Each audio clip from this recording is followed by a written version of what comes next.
चलिए स्टूडेंट, अब हम लोग लास्ट पार्ट में हैं रैपिड रिवीजन के।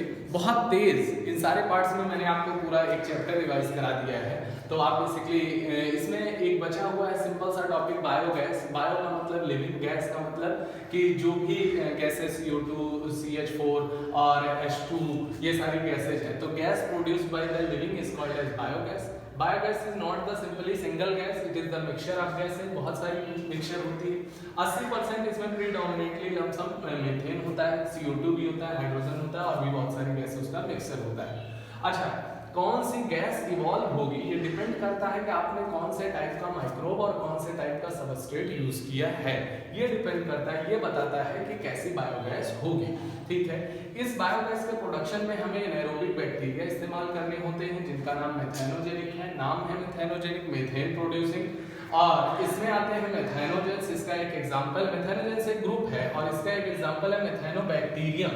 और बेसिकली ये मेथेनोजेंस की जो जगह है पाए जाने की, अभी पिछले वीडियो में आपने पढ़ा है एनारोबिक स्लज डाइस्टर में हम लोगों ने यूज किया है, तो यहाँ पर भी पाए जाते हैं। र्यूमेन ऑफ कैटल में भी पाए जाएंगे। मतलब जो कैटल्स होते हैं उनका स्टमक का एक पार्ट होता है र्यूमेन, वहां पर ये पाए जाते हैं और वहां पर ये सेलुलोज का इतना बेहतरीन डाइजेशन करते हैं और उनके न्यूट्रिशनल क्वालिटी को बढ़ाते हैं, न्यूट्रिशनल डाइजेशन को बढ़ाते हैं और गोबर और डंग में पाए ही जाते हैं। तो जो चारा होता है जानवरों का, उसके चारे में सेलुलोज पाया जाता है, क्योंकि आप जानते हैं cellulose is the component of cell wall of the plant cell, और भूसा वगैरह वो खाती है तो उसमें सेलुलोज का कंटेंट ज्यादा है। तो जब उसमें मेथेनोजेनिक काम करते हैं उसको डाइजेस्ट करने के लिए र्यूमेन ऑफ कैटल में, तो वो CH4, CO2 और H2 निकालते हैं। It is called the biogas.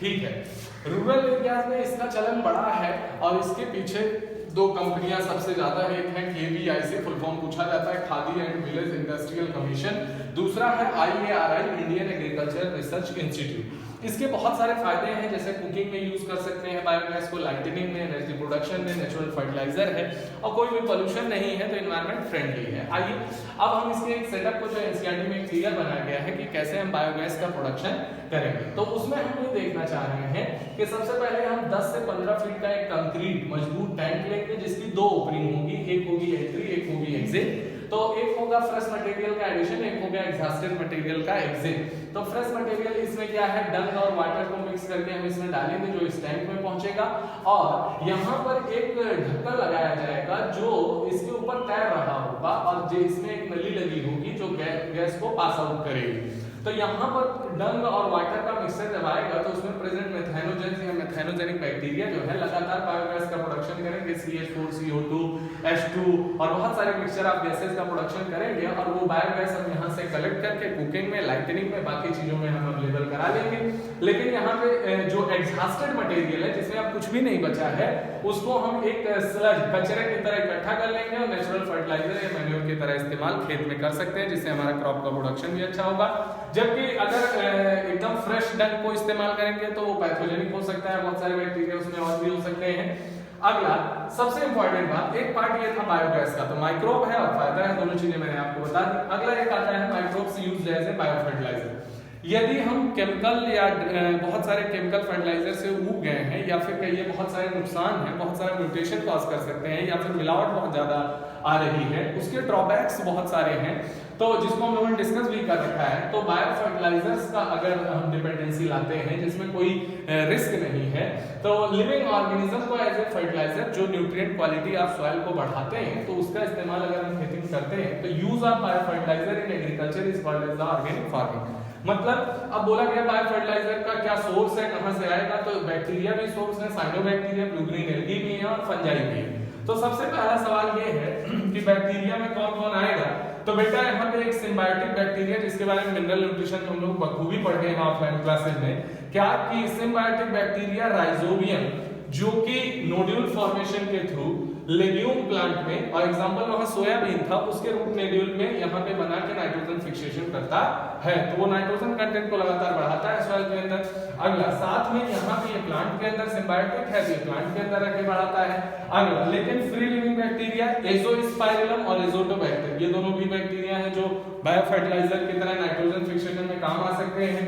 अगला एक आता है साइनोबैक्टीरिया। साइनोबैक्टीरिया के एग्जांपल नॉस्टॉक, एनाबिना, ऑस्लेटोरिया, ये तीनों जो है यहाँ पर नाइट्रोजन फिक्सिंग का काम करते हैं।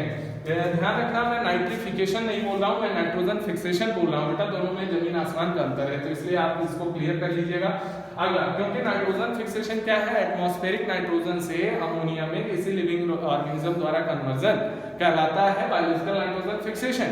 जबकि आप देखेंगे अमोनिया को नाइट्राइट और नाइट्राइट को नाइट्रेट में बदलना क्या कहलाता है, नाइट्रिफिकेशन। दोनों में बेहद अंतर है। नाइट्रोसोमोनास नाइट्रोबैक्टर क्या है, वो जो है कीमो ऑटोट्रॉप है और साथ में नाइट्रीफाइंग बैक्टीरिया है। थायोबैसिलस और स्यूडोमोनास क्या है, वो डीनाइट्रीफाइंग बैक्टीरिया है।